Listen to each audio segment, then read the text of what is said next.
بسم الله الرحمن الرحيم إن الحمد لله نحمده ونستعينه ونستغفره ونعوذ بالله من شرور أنفسنا ومن سيئات أعمالنا من يهده الله فلا مضل له ومن يضلل فلا هادي له وأشهد أن لا إله إلا الله وحده لا شريك له وأشهد أن محمدا عبده ورسوله أما بعد فإن خير الحديث كتاب الله وخير الهدي هدي محمد صلى الله عليه وسلم وشر الأمور محدثاتها وكل محدثة بدعة وكل بدعة ضلالة وكل ضلالة في النار فأعوذ بالله السميع العليم من الشيطان الرجيم من همزه ونفخه ونفثه يا أيها الذين آمنوا استعينوا بالصبر والصلاة إن الله مع الصابرين إلى قوله سبحانه وتعالى وبشر الصابرين الذين إذا أصابتهم مصيبة قالوا إنا لله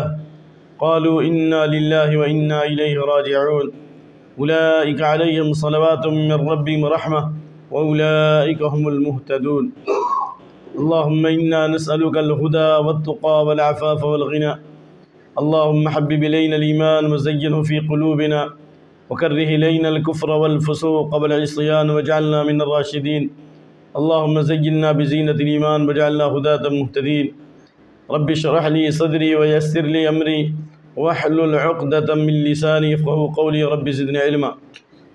موضوع کی مناسبت سے سورہ بقرہ کی آیت نمبر 153 سے لے کر 157 تک کی بعض آیات پڑھی گئی جن میں اللہ نے سچے اور پکے ایمان والوں کی علامت اور پہچان بتائی ہے کہ وہ دین پہ ثابت قدم رہتے ہیں، مشکلات پر صبر کرتے ہیں اور اللہ تعالیٰ سے مایوس نہیں ہوتے۔ اس لیے کہ مومن کے ایمان کی علامت یہ ہے کہ وہ نعمتوں پر شکریہ ادا کرے اور مصیبتوں پر صبر کرے۔ جو مشہور حدیث مسلم شریف کی جسے اللہ کے نبی کریم صلی اللہ علیہ وسلم نے امت کی نصیحت کے طور پہ فرمایا عجبا لامر المومن ان امرہ کلہ خیر، مومن کا معاملہ ہی عجیب و غریب ہے، یعنی اس کے ہر معاملے میں خیر ہی خیر ہے۔ ان اصابت السراء شکر فکان خیر لہ، اگر اسے نعمتیں نصیب ہوتی ہیں، خوشحالی و فارغ البالی ملتی ہیں تو وہ اللہ کا شکر ادا کرتا ہے تو یہ اس کے لیے بہتر ہے۔ وَإِنْ أَصَابَتْهُ الضَّرَّاءُ فَصَبَرَ فَكَانَ خَيْرًا لَهُ، اور اگر اسے تکلیف پہنچتی ہے، جان کی تکلیف، مال کی تکلیف، جس قسم کی بھی تکلیف پہنچتی ہے وہ صبر کرتا ہے، یعنی یہ عقیدہ رکھتا ہے کہ اللہ نے اسی قسمت میں لکھ دیا ہے، واویلا نہیں مچاتا، چیخ و پکار نہیں کرتا، بلکہ اللہ تعالیٰ سے اچھی امید رکھتا ہے، حسن ظن رکھتا ہے، تو یہ اس کے لیے خیر ہے، یعنی دنیا میں بھی خیر ہے اور آخرت میں خیر ہے۔ اس لیے تین چیزیں اگر مومن کے اندر آ جائیں تو دنیا اور آخرت کی ساری بھلائی جمع ہو جائے گی۔ بلکہ کہا گیا سلف کے اقوال کی روشنی میں کہ یہ تین چیزیں جس کے اندر پائی گئیں اس کے پاس چابی ہے، خیر کی چابی ہے، دنیا اور آخرت کی خیر کی چابی ہے اس کے پاس۔ نمبر 1 اذا اذنب استغفر، گناہ کے اوپر توبہ اور استغفار کرے، اور جب نعمت وَإِذَا أُعْطِيَ شَكَرَ، اور جب نعمتیں ملے تو کیا کرے؟ شکریہ ادا کرے۔ وَإِذَا ابْتُلِيَ فَصَبَرَ، اور جب آزمائشوں کی آگ میں تپایا جائے تو واویلا نہ مچائے، چیخ و پکار نہ کرے، اللہ پر اعتراض نہ کرے بلکہ صبر کرے اور یہ سمجھے کہ اللہ بندے کے لیے وہی چیز اختیار کرتا ہے جو بندے کے لیے بہتر ہوتا ہے، کیونکہ اللہ فرماتے ہیں وَعَسَىٰ أَن تَكْرَهُوا شَيْئًا وَهُوَ خَيْرٌ لَكُمْ وَعَسَىٰ أَن تُحِبُّوا شَيْئًا وَهُوَ شَرٌّ لَكُمْ۔ بہت ساری چیزوں کو تم ناپسند کرتے ہو کہ یہ چیز نہیں ہونا چاہیے، مصیبت نہیں آنی چاہیے، اس بلا سے میں بچ جاتا تو بہت اچھی زندگی پاتا، لیکن اللہ تعالیٰ فرماتا ہے کہ ظاہری طور پر تمہیں اس میں شر نظر آتا ہے لیکن اس میں خیر اور بھلائی کے سرچشمے ہیں، اس میں خیر اور بھلائی کے چشمے وہاں سے جاری ہوتے ہیں، اللہ کی نصرت کا دروازہ وہاں سے کھلتا ہے، اس میں تمہارے لیے خیر ہے۔ اور بہت سی چیزوں کو تم اپنے لیے پسند کرتے ہو لیکن اس میں تمہارے لیے شر ہوتا ہے۔ واللہ یعلم وانتم لا تعلمون، اللہ ہی جانتا ہے، تم کچھ علم نہیں رکھتے۔ اس لیے مومن کے ایمان کی علامت ہے کہ اپنے معاملے کو اللہ کے حوالے کرے اور اللہ سے رضامندی مانگے کہ اللہ جب مصیبت آئے تو نہ صرف یہ کہ ہم صبر کریں بلکہ ہم تیسرے فیصلے پہ راضی ہو جائیں۔ اللہ کے فیصلے پر رضامندی یہ ایمان کا اعلیٰ درجہ ہے، اور مصیبت پر صبر کرنا، چیخ و پکار نہ کرنا اور اس کو برداشت کر لینا یہ صبر کا ادنیٰ درجہ ہے۔ لہذا اللہ کے فیصلے پر مکمل راضی ہو جانا اور اللہ سے حسن ظن رکھنا اور مصیبت پر کوئی تکلیف نہ ہونا، یہ اعلیٰ درجے کا ایمان ہے، جس کی دعا نبی صلی اللہ علیہ وسلم کیا کرتے تھے۔ تہجد کی نماز میں سجدے میں دعا کیا کرتے تھے، اللہم انی اعوذ برضاک من سخطک، اے اللہ میں تیری رضامندی کی پناہ چاہتا ہوں تیری ناراضگی سے، یعنی ہر معاملے میں اپنی رضامندی ادا فرما۔ تو اس لیے یہ چیز بہت اہم ہے۔ نمبر 2، یہ آیت کریمہ جو یا ایھا الذین آمنوا استعینوا بالصبر والصلاۃ، جس میں اللہ نے فرمایا اے ایمان والو مدد مانگو، کس سے مانگنا ہے؟ یہ محذوف ہے، کیوں؟ اس لیے کہ مفعول بھی محذوف ہے لشہرتہ ولعلمہ بھی، یہ معلوم ہے کہ کس سے مدد مانگنا ہے، اللہ ہی سے مدد مانگنا ہے۔ لیسأل احدکم ربہ حاجتہ کلھا وحتی یسأل الماء حتی یسأل عن شط نعلہ اذا انقطع، ساری ضرورتیں اللہ سے مانگے، نمک بھی مانگنا ہو تو اللہ سے مانگے، یا جوتے کا تسمہ بھی ٹوٹ جائے تو اللہ سے مانگے۔ لیکن اللہ سے مانگنے کا طریقہ تو معلوم ہے، لیکن کن بنیادوں پر اللہ تعالیٰ سے مانگا جائے؟ یعنی اللہ تعالیٰ دیتا تو ہے، اللہ اپنے بندوں کے گمان کے ساتھ جس وقت میں مانگو گے اللہ تعالیٰ سنتا ہے، لیکن سب سے زیادہ اللہ کی مدد کب آتی ہے؟ مانگنے کا بہترین ذریعہ کیا ہے؟ تو اللہ نے کہا بالصبر والصلاۃ، دعا کی قبولیت کے لیے 2 چیزیں اہم ہیں، نمبر 1 صبر، نمبر 2 صلاح۔ اور یہ صبر کیا ہے؟ صبر جو ہوتا ہے ایک درخت کا نام ہے، جس کا مزہ جو بہت ہی کڑوا ہوتا ہے، اس لیے عربی شاعر کہتا ہے لن تلعق المجد حتی تلعق الصبر، مصبر اسی سے آتا ہے، مصبر کہ عورتیں جو بچوں کا جو دودھ چھڑاتی ہیں تو وہ اس کڑوے مادے کو لگاتی ہیں جس کی وجہ سے بچہ پیتا ہے تو وہ دودھ چھوڑ دیتا تھا۔ صبر اصل کڑوے پھل کو کہتے ہیں، تلخی کو کہتے ہیں، زندگی کی تلخیاں۔ لیکن صبر کا ایک عام مفہوم یہ ہے اپنے آپ کو روک لینا۔ حبس صبر کا معنی لغت میں روکنا، نفس کو روکنا۔ نفس کو روکنا کس چیز سے؟ برائی سے، اور نفس کو روکنا اللہ کی طاعت پر، اور نفس کو روکنا چیخ و پکار کرنے سے۔ 3 چیزیں ہیں صبر۔ صبر کا لفظی معنی عربی میں کیا آتا ہے؟ حبس، روکنا، اور روکنے سے مراد 3 چیزوں سے روکنا، صبر النفس عن المحارم، نفس کو روکنا حرام چیزوں سے۔ برائیوں کا دروازہ کھلا ہوا ہے، برائیوں کے بہت سارے راستے ہیں، لیکن انسان اللہ سے ڈرتے وہ برائی کو چھوڑ دے، یہ صبر ہے۔ برائی پر قدرت رکھتی وہ برائی کو چھوڑ دے، یہ بہت اللہ کو پسند ہے۔ جب ایک انسان برائی کا ارادہ کرتا ہے اور اللہ کے خوف سے برائی نہیں کرتا تو ایک نیکی لکھی جاتی ہے، اور اگر ایک برائی کر لیا تو صرف ایک برائی لکھی جاتی، اور اگر اس نے نیکی کا ارادہ کر لیا تو ایک نیکی لکھی جاتی ہے، اور ایک نیکی کر لیا تو 10 نیکی کا ثواب لکھا جاتا ہے۔ اللہ، تو معلوم یہ ہوا کہ نفس کو روکنا برائیوں سے، برائیوں پر قدرت کی وہ برائیوں سے روکنا۔ اس لیے اللہ کے نبی صلی اللہ علیہ وسلم نے ابو ہریرہ رضی اللہ عنہ کے سامنے یہ بات بتائی تھی، اور صحابہ کرام موجود تھے، من یاخذ عنی ہؤلاء الکلمات فیعمل بہن او یعلم من یعمل بہن، کون ہے جو مجھ سے ان 5 باتوں کی تعلیم حاصل کرے تاکہ اس پر خود بھی عمل کرے، لوگوں کو بھی تعلیم دے۔ سارے صحابہ خاموش رہے۔ حضرت ابو ہریرہ نے کہا یا رسول اللہ میں ان 5 باتوں کا علم حاصل کروں گا، جن میں پہلی بات آپ نے بتائی اتق المحارم، صبر کا معاملہ، کہ اپنے آپ کو حرام چیزوں سے بچا لو، کان کی برائی سے، آنکھ کی برائی سے، زبان کی برائی سے، شرمگاہ کی برائی سے، حرام لقمے سے، غیبت سے، چغلخوری سے، ہر وہ چیز جس سے اللہ ناراض ہو، اپنے آپ کو حرام چیزوں سے بچا لو۔ اللہ تعالیٰ نے دنیا میں تمہارے لیے ایک بہت بڑی نعمت رکھی ہے، وہ سرٹیفکیٹ ہے اللہ کی طرف سے، وہ تمغہ ہے، وہ نوازش ہے، اکرام ہے، وہ گفٹ ہے۔ کیا؟ اللہ تعالیٰ تم کو اپنے مخصوص بندوں میں شامل کر لے گا، تکون اعبد الناس، سب سے بڑی عبادت گزاروں میں اللہ شامل کر دے گا۔ تو معلوم ہے صبر کا پہلا جز کیا ہے؟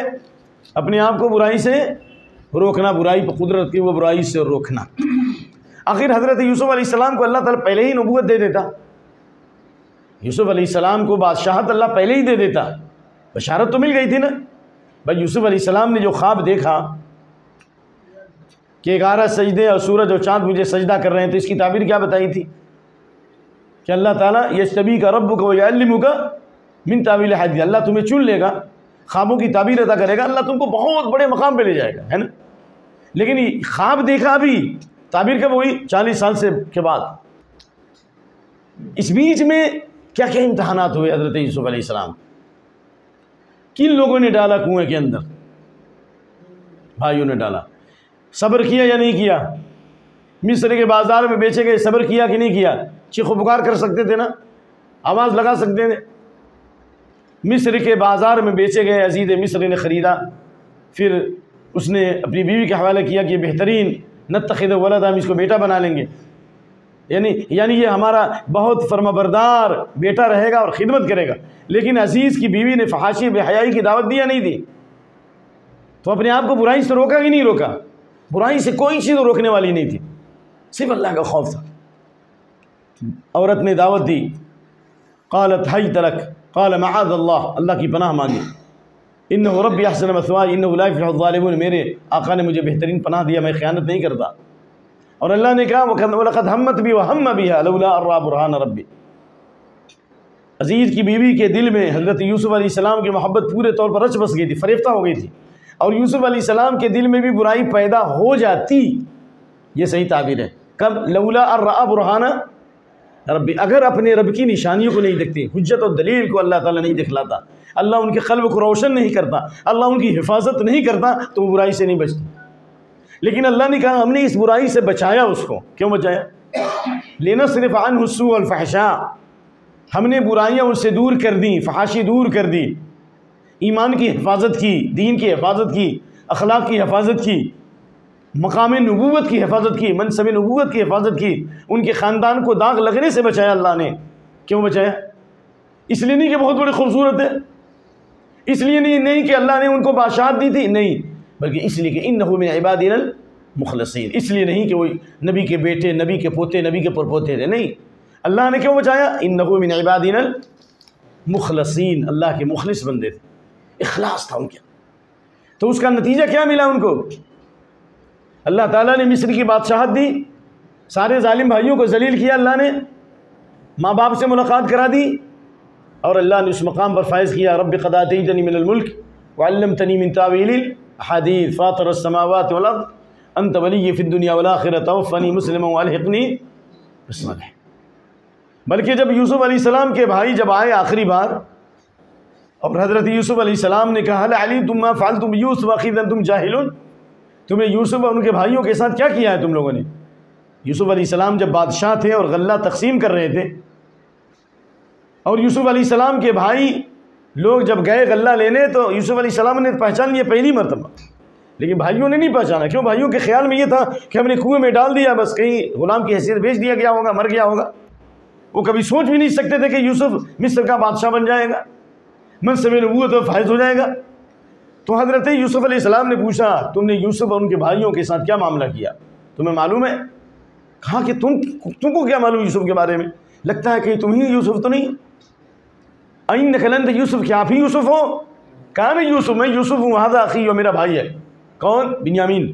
اور کیا کہا؟ إِنَّهُ مَن يَتَّقِ وَيَصْبِرْ فَإِنَّ اللَّهَ لَا يُضِيعُ أَجْرَ الْمُحْسِنِينَ، جو تقوی اختیار کرے گا، جو صبر کرے گا، اللہ محسنین کے اجر کو ضائع نہیں کرے۔ تو یوسف علیہ السلام نے اپنے آپ کو برائی سے بچایا، نمبر ایک۔ نمبر دو، صبر کی دوسری قسم پر بھی قائم رہے، اللہ کی اطاعت و بندگی پر قائم رہے، اللہ کی یاد سے غافل نہیں رہے۔ نمبر تین، صبر عن الجزع والتسخط، یعنی جزا فضا نہیں کیا، چیخ و پکار نہیں کی، اللہ کے فیصلے پہ راضی رہے۔ تو اللہ نے یہ ساری نعمتیں دی یا نہیں دی؟ اس لیے یہ صبر کی تینوں قسمیں اگر پائی جائیں ایک انسان میں تو یہ صبر کی تکمیل ہے، اور اس کے لیے بشارت ہے یا ایھا الذین آمنوا استعینوا بالصبر والصلاۃ۔ اس کے بعد ان اللہ مع الصابرین، صبر و نماز کے ذریعے اللہ سے مدد مانگو۔ صبر میں پورا دین آ جاتا ہے، لیکن الگ سے نماز کا تذکرہ کیا کہ بغیر صبر کے نماز پر کوئی قائم نہیں رہ سکتا، بغیر دین پر ثابت قدمی رکھے ہوئے، بغیر صبر کا مزہ چکھے ہوئے کوئی جماعت کا پابند نہیں ہو سکتا۔ اس کو جماعت کے ساتھ نماز پڑھنے کی توفیق نہیں ہوگی جب تک صبر نہ ہو۔ اور اللہ نے کہا ان اللہ مع الصابرین، اللہ صبر کرنے والوں کے ساتھ ہے۔ اس کا کیا مطلب ہوا؟ اللہ صبر کرنے والوں کے ساتھ ہے کہ مطلب یہ کہ اللہ تعالیٰ زمین پہ ہے؟ نعوذ باللہ، نہیں، اللہ صبر کرنے والوں کے ساتھ، یعنی اللہ کی مدد صبر کرنے والوں کے ساتھ، نمبر ایک۔ نمبر دو، ان اللہ یحب الصابرین، صبر کرنے والوں کے ساتھ مدد بھی ہے۔ نمبر دو، صبر کرنے والے سے اللہ محبت رکھتا ہے۔ امام ابن قیم فرماتے ہیں بندے کا اللہ سے محبت کرنا وہ شان نہیں ہے، وہ بزرگی نہیں ہے جو اللہ بندے سے محبت کرے۔ اللہ کا بندے سے محبت کرنا یہ فضیلت ہے، اللہ کا بندے سے محبت کرنا یہ زیادہ فضیلت ہے بندے کے لیے کہ اللہ بندے سے محبت کر رہا ہے۔ اگر بندہ اللہ سے محبت کر رہا ہے تو اچھی چیز ہے، لیکن وہ درجہ نہیں ہے جو درجہ اللہ کا بندے سے محبت کرنا ہے۔ اور اللہ تعالیٰ فرماتا ہے واللہ یحب الصابرین، اللہ تعالیٰ کس سے محبت کرتا ہے؟ صبر کرنے والوں سے محبت کرتا ہے۔ جب صبر کرنے والے سے محبت کرتا ہے اللہ تعالیٰ تو اس سے آسمان والے بھی محبت کریں گے کہ نہیں کریں گے؟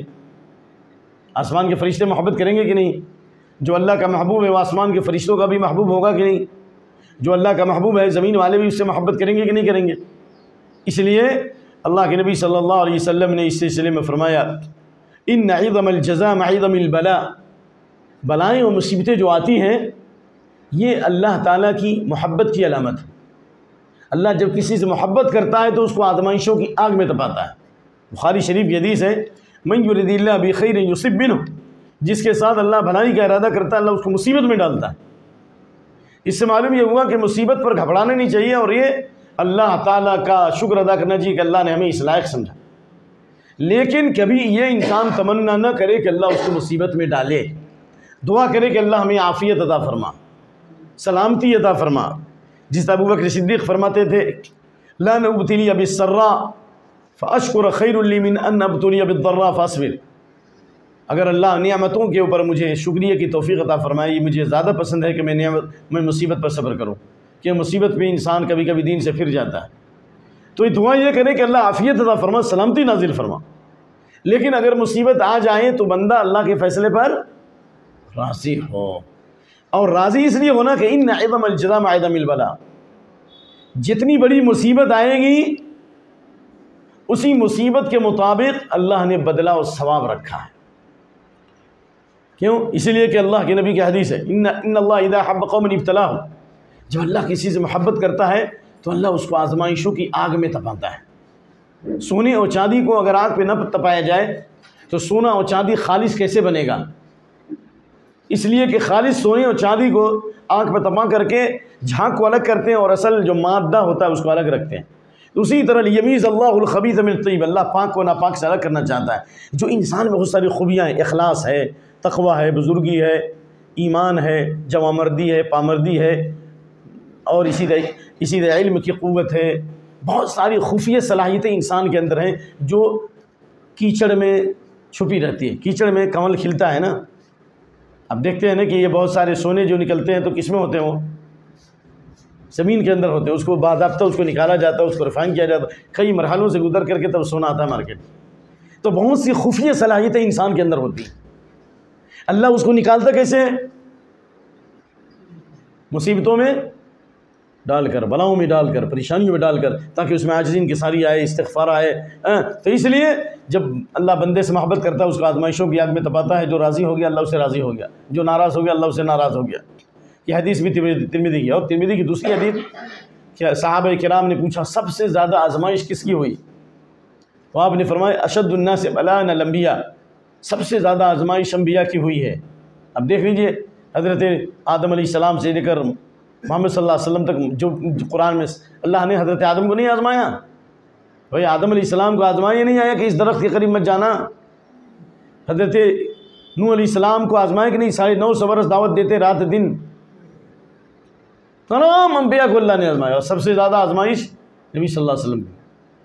اشد الناس بلاء الانبیاء، سب سے زیادہ آزمائش انبیاء کو ہوئی۔ دیکھیے حضرت یحییٰ علیہ السلام کو قتل کر دیا گیا، حضرت زکریا کو قتل کر دیا گیا، صبر کیا کہ نہیں کیا انہوں نے؟ کیا جرم تھا ان کا؟ تو اس لیے کہا یبتلی الرجل علی حسب دینی، جیسا ایمان ہوگا ویسی ہی آزمائش ہوگی۔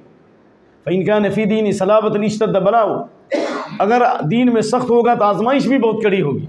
صحابہ کو آزمایا گیا، آگ پر کیوں لٹایا گیا؟ ہم لوگوں کو نہیں لٹایا جاتا بھائی، آگ کے انگارے پر حضرت خباب کو لٹایا گیا نا، کیوں؟ اس لیے کہ ان کے اندر ویسا ایمان تھا۔ خبیب کو پھانسی کیوں دی گئی؟ اس لیے کہ ان کا ایمان ویسا تھا۔ حضرت سمیہ کو شہید کیوں کیا گیا؟ اس لیے کہ ان کا امتحان ایسا تھا۔ حضرت یاسر کو شہید کیوں کیا گیا؟ ان کا امتحان۔ حضرت بلال کو آگ کے انگارے پہ کیوں لٹایا گیا؟ اس لیے کہ اللہ تعالیٰ کو منظور تھا کہ ان کے مقام کو بلند کریں۔ دنیا ہی میں جنت میں اللہ کے نبی نے حضرت بلال کے جوتے کی چاپ سن لی۔ مصیبتوں پر صبر کرنے کی وجہ سے اللہ نے دنیا ہی میں کہہ دیا یہ صبرن علی یاسر فإن موعدکم الجنہ، اے یاسر کے خاندان والو صبر کرو، تمہارا ٹھکانہ کیا ہے؟ جنت ہے۔ تو بشارت ملی یا نہیں ملی؟ اس لیے فَإِنْ كَانَ فِي دِينِ صَلَابَةٍ اشْتَدَّ بَلَاؤُهُ وَإِنْ كَانَ فِي دِينِ رِقَّةٍ، اگر دین میں کمزور ہو گئے خُفِّفَ عَنْهُ، آزمائش ہلکی آئے گی، جسے ہم لوگوں کو ہلکا آزمایا جا رہا ہے۔ وَلَا يَبْرَحُ الْبَلَاءُ بِالْمُؤْمِنِ حَتَّى يَمْشِيَ عَلَى الْأَرْضِ وَلَيْسَ عَلَيْهِ خَطِيئَةٌ۔ ایک انسان کو آزمائش آتی ہے، کبھی جان کی تکلیف، کبھی مال کی تکلیف یا اولاد کی تکلیف، کبھی بیوی بیمار، کبھی بچہ بیمار، تو کبھی کاروبار خراب، کبھی سینے میں درد، کبھی بی پی، تو کبھی شوگر، یعنی مختلف۔ اللہ تعالیٰ آزمائشوں کی آگ میں تپاتا ہے، اور یہاں تک کہ مرنے سے پہلے گناہوں سے بالکل کلین کر دیتا ہے۔ جو اللہ کے نبی صلی اللہ علیہ وسلم حدیث ہے، ما یصیب المؤمن من نصب ولا وصب ولا ہم ولا حزن، ما یصیب المؤمن من نصب ولا وصب ولا ہم ولا غم ولا حزن الا کفر اللہ من سیئات۔ جس مسلمان کو کوئی تکلیف، کوئی تھکاوٹ، کوئی الجھن، مستقبل کا کوئی غم ہو، حال کی تکلیف ہو، حال اور ماضی کا کوئی غم ہو، لیکن بندہ اگر اس پہ صبر کرتا ہے تو اللہ تعالیٰ اس کے گناہوں کو دور کر دیتا ہے۔ جس طرح سوکھے درخت سے پتے جھڑتے ہیں، گناہ جھڑتے ہیں۔ اس لیے مرنے سے پہلے اللہ بندے کو آزمائشوں کی آگ میں تپاتا ہے، اور اس حال میں دنیا سے جاتا ہے کہ اس کے اوپر کوئی گناہ نہیں ہوتا۔ یمشی علی الارض ولیس علیہ خطیہ۔ اور آزمائش کا ایک بڑا مقصد یہ بھی ہے، ایک تو یہ گناہوں کو پاک کرنا، بندے کو توبے کی توفیق دینا، یا اللہ تعالیٰ تنبیہ کرتا ہے مصیبت دے کر۔ اور مومن کے لیے جس کا ایمان کامل ہے، اللہ اس کو مصیبتوں میں تپا کر کے اس کے درجات کو بلند کرتا ہے۔ پروموشن جیسے ہوتا ہے، اب ایک آدمی زندگی میں چپراسی ہی رہ گیا، کلرک ہی رہ گیا، اب بعض لوگ کلرک میں آئے اور ہیڈ ماسٹر بن گئے، پرنسپل بن گئے، ملک کے پرائم منسٹر بن گئے۔ تو اللہ تعالیٰ کا نظام ایسا ہے کہ اتنا درجے کا ہے وہ، لیکن اس کو پروموشن کیسے ہوتا ہے؟ جیسے جیسے آزمائش آتی گئی، ثابت قدم رہتا گیا، درجہ بلند ہوتے ہوتے ہوتے ہوتے بالکل اعلیٰ درجے پہ پہنچ جاتا ہے۔ حدیث ابو داؤد کی اور مسند احمد کی، ان العبد اذا كان له من الله منزلة لم يبلغه بعمل ابتلاه الله في جسده او في ماله او في ولده۔ بندے کا ایک بڑا مقام ہوتا ہے اللہ کے پاس، اللہ کے علم میں ہے کہ یہ جنتی ہے اور جنت کے اعلیٰ مقام کو پانے والا ہے، لیکن عمل میں کمی آ گئی۔ مثال کے طور پر استغفار کی کمی کی آپ نے، قرآن کی تلاوت میں کمی آ گئی، جماعت کی نماز چھوڑنے لگے، سنت نماز ترک کرنے لگے، یا بعض گناہوں میں مبتلا ہو گئے۔ ایسے گناہ ہوتے ہیں نا، اب ظاہر سی بات ہے اللہ کے علم میں ہے کہ آپ کو درجہ ملنے والا ہے، تو اب یہ مصیبت آتی ہے۔ اللہ تعالیٰ جسمانی بیماری میں ڈالے گا، یا تو مال کے ذریعے آزمائے گا، یا اولاد کے ذریعے، یا تینوں کے ذریعے آزمائے گا۔ جسمانی بیماری سے بھی آزمائے گا، اولاد کے ذریعے بھی آزمائے گا، مال کے ذریعے بھی آزمائے گا۔ اور ثم صبر علی ذلک، پھر اللہ صبر کی توفیق بھی دیتا ہے، اور جب اس پہ صبر کرتا اور عبادت کرتا ہے تو اللہ اس مقام پر اس کو پہنچا دیتا ہے۔ لہذا یہ مومن کے ایمان کی دلیل ہے کہ مصیبت پر واویلا نہ مچائے، چیخ و پکار نہ کرے، اور یہ سمجھے کہ یہ جس طرح اندھیری رات ہے اور راستہ نظر نہیں آتا۔ ظاہر سی بات ہے، اگر راستہ نظر نہیں آئے تو اندھیرے میں کس چیز کی ضرورت ہے؟ بھائی اندھیرا اگر ہے اور راستہ نظر نہیں آتا تو اس کو آپ روشنی کی ضرورت ہے ہی نہیں۔ تو اسی طرح مشکلات کا اندھیرا، چاروں طرف سے راستہ بند ہے، آپ کو پتہ نہیں چلے گا۔ اس اندھیرے میں اللہ ایمان کی روشنی دے گا، کب؟ والصبر ضیاء۔ صبر کیا ہے؟ روشنی ہے۔ الصلاۃ نور، نماز روشنی ہے۔ والصدقۃ برہان، صدقہ حجت و دلیل ہے، آدمی کی ایمان کی دلیل ہے کہ صدقہ کرے۔ والصبر ضیاء، یہ صبر کیا ہے؟ ضیاء۔ اچھا، ضیاء میں اور نور میں کیا فرق ہے؟ یہ تو آپ لوگ بتائیے۔ ضیاء جو ہے، اللہ نے سورج کے لیے ضیاء کا لفظ استعمال کیا، اور چاند کے لیے نور کا لفظ استعمال کیا، کیوں؟ ضیاء فی نفس ہی اس میں روشنی پائی جاتی ہے۔ والذی جعل الشمس ضیاء والقمر نورا۔ اللہ تعالیٰ کی صفت، اللہ کے شان نشان ہے، اللہ پہ قیاس نہیں کیا جا سکتا۔ اللہ نور السماوات، لیکن سورج کو اللہ نے ضیاء کہا اور چاند کو نور کہا، کیوں؟ اس لیے کہ چاند یہ روشنی جذب کس سے کرتا ہے؟ کس سے روشنی لیتا ہے؟ سورج سے۔ لیکن چاند، سورج فی نفس ہی اس میں نور ہی نور ہے، صبر ضیاء ہے، روشنی ہی روشنی ہے۔ اس اللہ کے نبی نے فرمایا وَعْلَمْ أَنَّ النَّصْرَ مَعَ الصَّبْرِ، جان لو مصیبت کے ساتھ، صبر کے ساتھ مدد ہے، صبر کے ساتھ، صبر کے ساتھ۔ تو اس لیے وہ صبر ضیاء، صبر جو ہے ایک روشنی ہے، اور آپ نے فرمایا من یتصبر یصبرہ اللہ، جو صبر کرتا ہے اللہ اس کو صبر عطا فرماتا ہے، جو صبر اختیار کرے گا اللہ اس کو صبر دے گا۔ وما اعطي احد عطاء خيرا واوسع من الصبر. انسان کو کسی کو اللہ نے کروڑوں کی دولت دے دی، کسی کو اللہ تعالیٰ نے مال و دولت سے نوازا، کسی کو علم سے نوازا، کسی کو اللہ نے سیاست میں مقام دیا، کسی کو اللہ تعالیٰ نے تجارت میں اونچا مقام دیا، لیکن سب سے بڑا گفٹ دنیا میں یہ ہے کہ انسان کو اللہ نے صبر عطا فرمایا. وما اعطي احد عطاء خيرا واوسع من الصبر. صحیح مسلم. سب سے بڑی نعمت یہ ہے، سب سے وسیع نعمت یہ ہے کہ اللہ تعالیٰ کسی کو کیا عطا فرمائے؟ صبر عطا فرمائے. اور اس کی چند مثالیں ہیں، جیسے ابو موسیٰ اشعری کی حدیث ہے کہ اللہ کے نبی صلی اللہ علیہ وسلم نے فرمایا اذا مات ولد العبد، جب کسی کا بچہ مر جاتا ہے تو اللہ تعالیٰ اپنے فرشتے سے کہتا ہے، جبکہ اللہ کو خوب معلوم، قبضتم ولد عبدی، تم نے میرے بندوں کی روح کو قبض کر لیا ہے. ظاہر ہے اللہ نے اس کی موت لکھی تھی تبھی تو موت ہوئی. یہ چھوٹے بچے جو مرتے ہیں تو یہ آپ بظاہر تو بچے جدا ہو گئے، لیکن وہ جاتے ہیں آپ کے لیے جنت کا باغ بن کے جاتے ہیں، جنت کا دروازہ بن کے جاتے ہیں. پہلی بات تو یہ کہ بچہ مرنے کے بعد ہی جنت میں جاتا ہے، یہ تو حدیث ہے. اطفال المؤمنین فی جبل من جبال الجنہ یکفل ابراہیم صار حتی یدفعونہم الی آبائہم یوم القیامہ.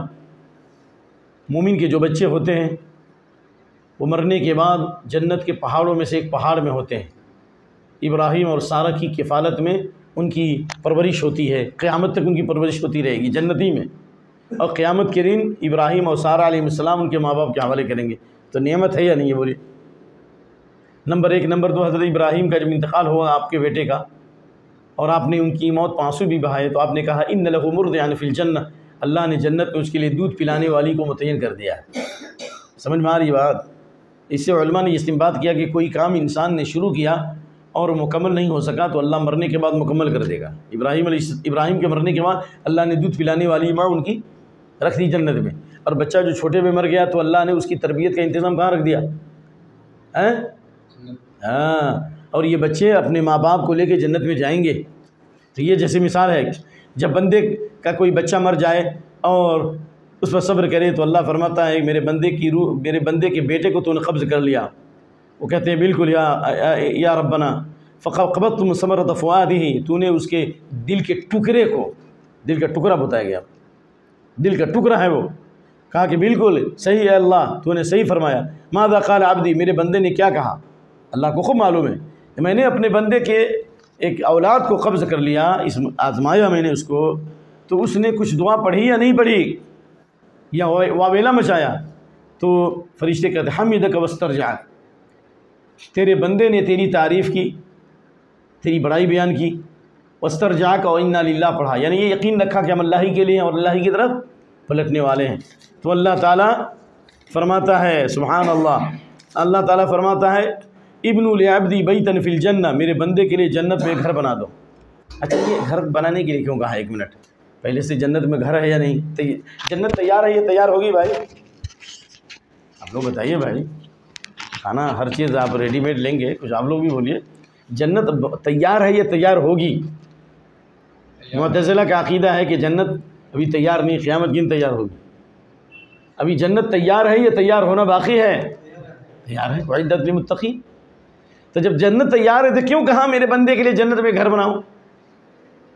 یعنی یہ پروموشن ہے، یہ اضافی ہے. جنت ہے تیار لیکن اس عمل پر اضافی، یعنی اس کے لیے ایک الگ گھر بنا دو. اب واضح ہوگی نا بات؟ جیسے سبحان اللہ بحمدی پڑھتے ہیں جنت میں کھجور کا ایک باغ لگ جاتا ہے، اس کا مطلب جنت تیار ہے، لیکن جتنی نیکی کریں گے وہ جنت اور سنواری جاتی ہے نیکیوں کے ذریعے، ڈیکوریٹ ہوتا رہتا ہے. تو میرے بندے کے لیے جنت میں گھر بنا دو اور اس کا نام کیا رکھو؟ بیت الحمد رکھو. اسپیشل جنت ہے. اللہ ہو. اس صبر کے اوپر جو ہے، اولاد کی موت پر صبر اور رشتہ داروں کی موت پر صبر جو ہے، ایک اسپیشل جنت ہے جس کا نام بیت الحمد. اور اللہ کے نبی کا نام کیا ہے؟ محمد. محمود اللہ کے ناموں میں سے کہا جاتا ہے واللہ عالم. اور حامد تعریف کرنے والا، حمد محمد جس کی تعریف کی گئی، اور اس امت کا نام حمادون ہے. تو یہ ایک اسپیشل جنت. اور اس طرح کی جو مصیبتیں آتی ہیں گھروں کے اندر، بال بچوں کے اندر، اگر یہ صبر کرتے ہیں تو اللہ جنت میں اکیلے داخل نہیں کرے گا. پہلی بات تو مرنے کے بعد ہی ملاقات ہو جاتی ہے، نمبر ایک. نمبر دو، جنت میں جانے سے پہلے میدان محشر میں بھی ایک ساتھ کر دے گا اللہ. دلیل الاخلاء یومئذ بعضهم لبعض عدو الا المتقین، تمام دوست دشمن بن جائیں گے لیکن سارے متقیوں کو اللہ پہلے ہی ملا دے گا میدان محشر میں، عرش کے سائے میں جگہ مل جائے گی۔ دو ہو گیا۔ نمبر 3، جب جائیں گے جنت میں تو ساتھ میں جائیں گے۔ سورہ رات میں پڑھ لیجئے بھائی، جنات عدن یدخلونها، اس کے بعد ومن صلح من آبائهم وازواجهم وذریاتهم والملائکۃ یدخلون علیہم من کل باب، اس کے بعد سلام علیکم بما صبرتم، باپ دادا لکڑ دادا تکڑ دادا بیٹا پوتا پرپوتا بیویاں بچے سب کے ساتھ اللہ جنت میں داخل فرمائے گا، اور فرشتے کہیں گے سلام علیکم، صبر کیا تم نے، اس لیے صبر کی وجہ سے اللہ نے آپ کو یہ مقام عطا فرمایا، یعنی صبر کی وجہ سے تمام کے ساتھ جنت میں جائیں، بڑی بات ہے۔ ایک تو یہ ہو گیا۔ دوسری بات یہ ہے کہ اگر آپ نے صبر کیا ہے تو ایمان والے جو مرتے ہیں تو اس کے پچھلے جو باپ دادا مرتے ہیں ان سے ملاقات ہوتی ہے۔ کئی حدیثیں ہیں، ایمان والے مرنے کے بعد جو روحوں کی جو 7ویں آسمان کے اوپر سدرۃ المنتہا کے پاس مومنوں کی روحیں رہتی ہیں، 6 یا 7ویں آسمان پر، جنت کے دروازے پر، جنت کے بیچ میں، مختلف احادیث، تو یہ روحیں آپس میں ملتی ہیں، پوچھتے ہیں ماذا فعل فلان و فلان و فلان و فلان، فنا اور فنا اور فنا کے بارے میں بولیے، فنا متزوج ہے، فنا کی شادی ہوئی کہ نہیں ہوئی۔ اس کا مطلب یہ کہ مرنے کے بعد جو لوگ ایمان والے ہوتے ہیں سکون سے، تو ان کو دنیا کی یاد رہتی ہے، اگر یاد نہیں رہتی تو سوال کیوں کیا؟ تو کہتے ہیں فنا فنا کے بارے میں بتاؤ، تو کہتے ہیں کہ اما اتاکم، کیا ابھی تک وہ نہیں آیا جو تو بہت پہلے مر گیا؟ دوسرے جنتی کہتے ہیں دعوہ یستریح فانہ کان فی غم الدنیا، اس سے زیادہ سوال مت کرو، اس کو آرام کرنے دو، ابھی دنیا کی تکلیف سے نکل کر کے آیا ہے۔ سبحان اللہ۔ تو کہتے ہیں اما اتاکم، وہ تو بہت پہلے آ چکا۔ تو دوسرے جو ایمان والے کہتے ہیں قد ذہب بہ الی امہ الہاویہ، نسائی وغیرہ کی حدیث ہے، بالکل علامہ البانی نے اس روایت کو صحیح کہا، اس کو اس کا ٹھکانہ جو جہنم ہے، ہاویہ گڈھا، اس گڈھے میں ڈال دیا گیا اس کو، نعوذ باللہ۔ لیکن ایمان والے جو ہوتے ہیں مرنے کے بعد ان کی روحیں آپس میں ملتی ہیں، ملاقات کرتی ہیں، یہ درجہ ہے۔ اور امام ابن کثیر نے یہ جو آیت آپ نے پڑھی ہمارے عزیز نے، ان اللہ مع الصابرین کی تفسیر میں امام ابن کثیر ایک حدیث نقل کرتے ہیں، جسے امام احمد نے امام شافعی سے، امام شافعی نے امام مالک سے، امام مالک نے امام زہری اور امام زہری نے عبد الرحمن نے اپنے باپ صحابی کعب بن مالک سے، کعب بن مالک نے رسول اللہ صلی اللہ علیہ وسلم سے حدیث نقل کی کہ اللہ کے نبی نے فرمایا صلی اللہ علیہ وسلم نسمۃ المؤمن طائر یعلق فی شجر الجنہ حتی یرجع اللہ الی جسد یوم یبعث، مومن کی جو روح ہوتی ہے جنت کے درختوں میں گھومتی پھرتی ہے، چرتی پھرتی ہے، صبر کریں گے تب نا۔ مومن کی جو روح ہوتی ہے چڑیے کی شکل میں جنت کے درختوں میں گھومتی پھرتی ہے، جب قیامت کے دن ہوگا تو ان کی روحوں کو ان کے جسموں میں لوٹائے گا۔ یہ کب ہوگا؟ یہ مقام کب ہوگا؟ ان اللہ یہ ہے۔ اس لیے اللہ کے نبی صلی اللہ علیہ وسلم نے صبر کی جہاں فضیلت بیان فرمائی کہ جنت ملے گا، وہیں دنیاوی اعتبار سے بھی صبر کے کیا سب سے پہلا فائدہ یہ ہے کہ آدمی دی ایمان پہ ثابت قدم ہوتا ہے، نمبر 2 اللہ کا محبوب بنتا ہے، نمبر 3 گناہوں سے بچتا ہے، نمبر 4 اللہ تعالیٰ کی نصرت کے دروازے کھلتے ہیں، نمبر 5 اللہ مقربین کی جماعت میں شامل فرماتا ہے، نمبر 6 اللہ تعالیٰ صبر کی وجہ سے آخری زمانے میں صحابہ کی جماعت میں شامل فرمائے، صبر کی وجہ سے۔ حدیث ترمذی وغیرہ میں کہ آخری زمانے میں جب فتنے ابل، جیسے حدیث ہے لم یبق، معاویہ بن سفیان کی حدیث، آپ نے فرمایا کہ میں نے رسول اللہ صلی اللہ علیہ وسلم فرماتے ہوئے سنا لم یبق من الدنیا الا بلاء و فتنۃ، دنیا میں بلائیں مصیبتیں رہ گئی ہیں، اعدوا للبلاء الدعاء، بلاؤں مصیبتوں کے لیے دعا کرو، اور اعدوا للبلاء صبرا، صبر بھی کرو، صبر کے ذریعے ہی بلائیں دور ہوتی ہیں۔ لہذا یہ صبر کے مختلف فائدے ہیں، اور صبر کے ذریعے سے اللہ دشمنوں کے حملے سے بھی بچائے گا، دین پہ ثابت قدم رہے۔ وَإِن تَصْبِرُوا وَتَتَّقُوا لَا يَضُرُّكُمْ كَيْدُهُمْ شَيْئًا، اگر تم صبر کرو، دین پہ ثابت قدم رہو اور پرہیزگاری اختیار کرو تو دشمنوں کا مکر و فریب تمہیں نقصان نہیں پہنچائے گا، لیکن دین پہ آنا ضروری ہے۔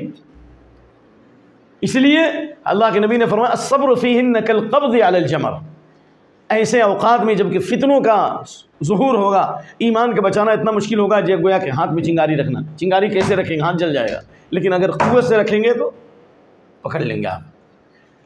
ایسے وقت میں جب بلائیں مصیبتیں نازل ہوگی، انسان برائیوں سے اپنے آپ کو بچائے گا، للعامل فیہ نجر 50 رجلا، 50 لوگوں کا ثواب ملے گا۔ کتنے لوگوں کا بھائی؟ 50 لوگوں کا ثواب ملے گا۔ صحابہ نے پوچھا ہم میں سے 50 یا ان میں سے 50؟ آپ نے فرمایا تم میں سے 50 لوگوں کا ثواب ملے گا۔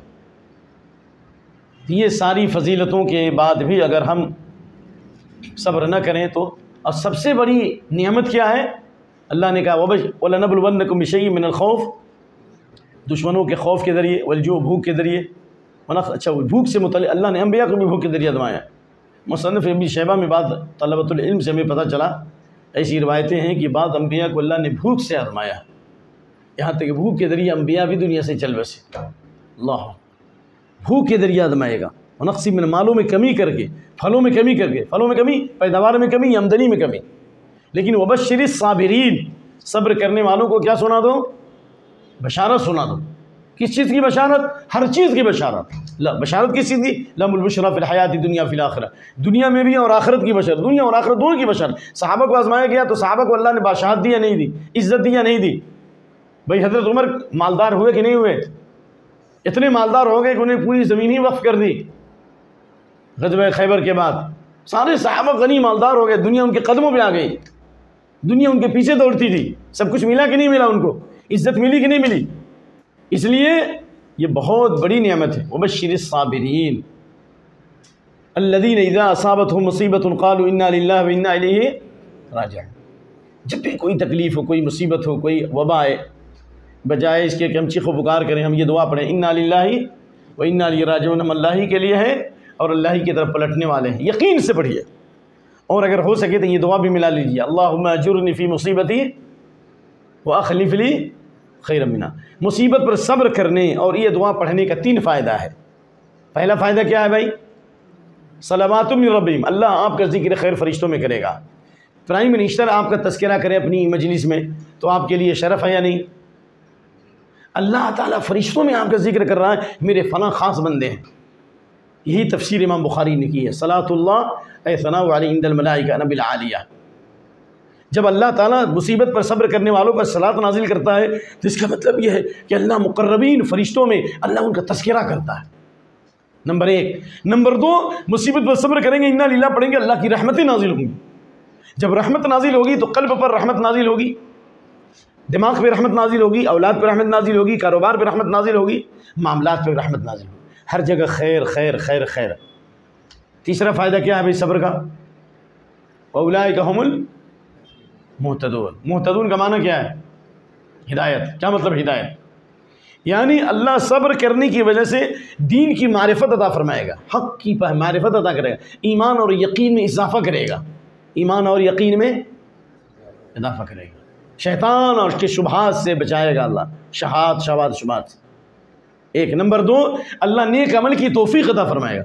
کتنے لوگ جو بے نمازی تھے، مصیبت پر صبر کیا، بیٹا مر گیا تہجد گزار بن گئے، بیٹی مر گئی بڑے اللہ کے مقربین میں شامل ہو گئے، بیوی مر گئی مسجد پکڑ لیا، پوری زندگی دعوت و تبلیغ میں لگا دی۔ فائدہ ہے یا نہیں ہے؟ تو اللہ علم کے ذریعے بھی فائدہ پہنچائے گا اور ہدایت دے گا عمل کے ذریعے، اور مصیبت پر صبر کریں گے تو ہدایت کیا ملے گی؟ کہ اللہ تعالیٰ جنت کی ہدایت دے گا۔ کس کی ہدایت دے گا بھائی؟ دلیل وقالوا الحمد للہ الذی ہدانا لہذا وما كنا لنهتدی لولا ان ہدانا اللہ۔ جب جنتی جنت میں چلے جائیں گے تو کیا کہیں گے؟ وقالوا الحمد للہ الذی اذهب عنا الحزن۔ ساری تعریف اللہ کے لیے جس نے ہمارے غم کو، ہماری تکلیف کو دور کر دیا۔ اس کا مطلب یہ کہ جنت میں جانے تک تکلیف ہے، جنت میں جانے تک تکلیف ہے۔ حضرت امام احمد بن حنبل سے پوچھا گیا مومن کو آرام کب ملے گا، مکمل آرام کب ملے گا؟ کہا کہ جب تک جنت میں پہلا پاؤں نہ پڑ جائے تب تک امتحان ہے۔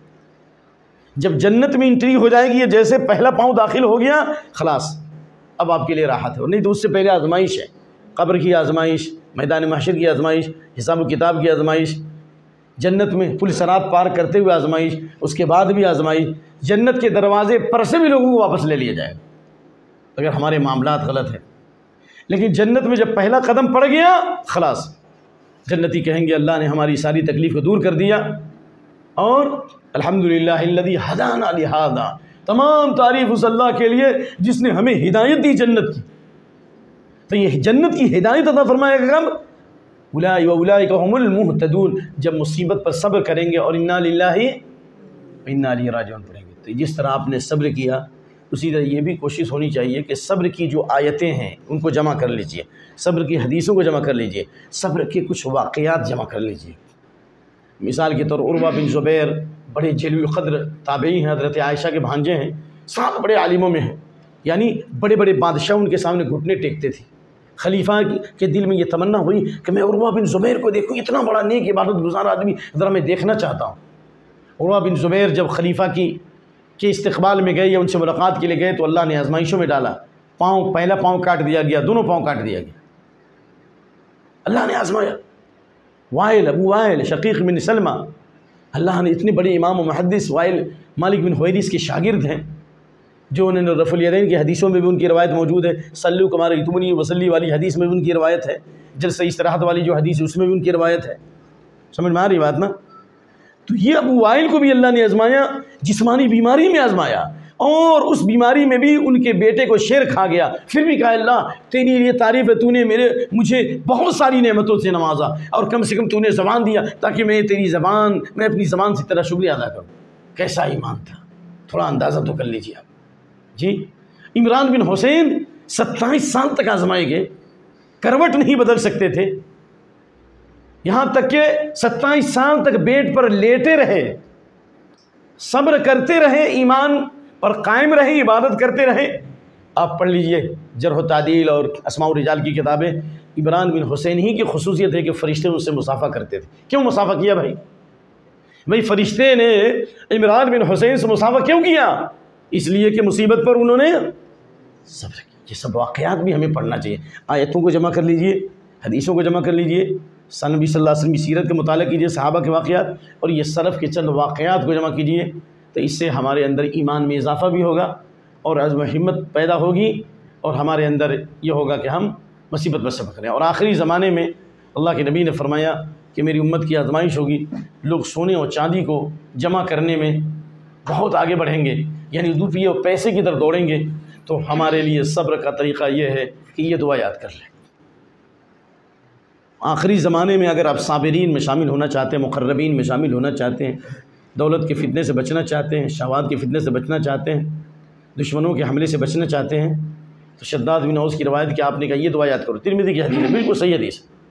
اللہم انی اسألک الثبات فی الامر، اس کے بعد واسألک العزیمۃ علی الرشد، واسألک موجبات رحمتک وعزائم مغفرتک، واسألک شکر نعمتک وحسن عبادتک، واسألک قلبا سلیما ولسانا صادقا، اللہم انی اسألک من خیر ما تعلم واعوذ بک من شر ما تعلم واستغفرک مما تعلم انک انت علام الغیوب۔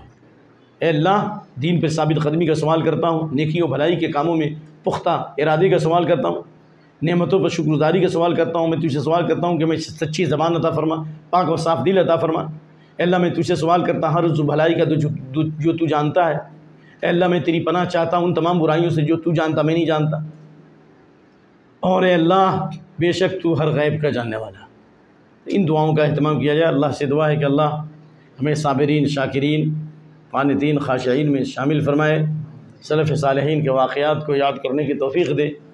حضرت سمیہ رضی اللہ عنہ کا واقعہ جس نے میں نے بتایا، اسی خواتین کے سامنے حضرت آسیہ کا واقعہ بیان کیے کہ دنیا کا سب سے بڑا ظالم بادشاہ دنیا کا سب سے بڑا ظالم بادشاہ فرعون تھا، لیکن اس کی بیوی حضرت آسیہ کو اللہ نے اتنا اونچا مقام دیا، کائنات کی 3 افضل ترین عورتوں میں سے ایک آسیہ ہیں، اور اللہ نے دنیا ہی میں جنت دکھلا دیا ان کو۔ کیوں دکھلایا؟ اس لیے کہ انہوں نے صبر کیا، دعا کیا کہ اللہ دنیا کا بالا خانہ ختم ہو گیا، دنیا کی نعمتیں ختم ہو گئیں، اللہ جنت میں ہمارے لیے گھر بنا دے۔ تو اللہ نے فکشف لہا عن بیتہا فی الجنہ، اللہ نے پردہ ہٹا دیا اور حضرت آسیہ نے دنیا ہی میں اپنی آنکھوں سے جنت دیکھ لی۔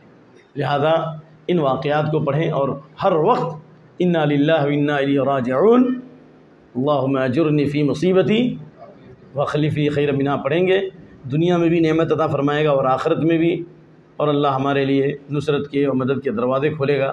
اللہ سے دعا ہے کہ اللہ امت کی حفاظت فرمائے، ہمارے دین کی، ایمان کی حفاظت فرمائے، ہماری اولاد کی حفاظت فرمائے، ہمیں دنیا کے فتنوں سے، خواہشات کے فتنوں سے، شہوات اور شبہات کی فتنوں سے بچائے، دشمنان اسلام کی سازشوں کو ناکام کرے۔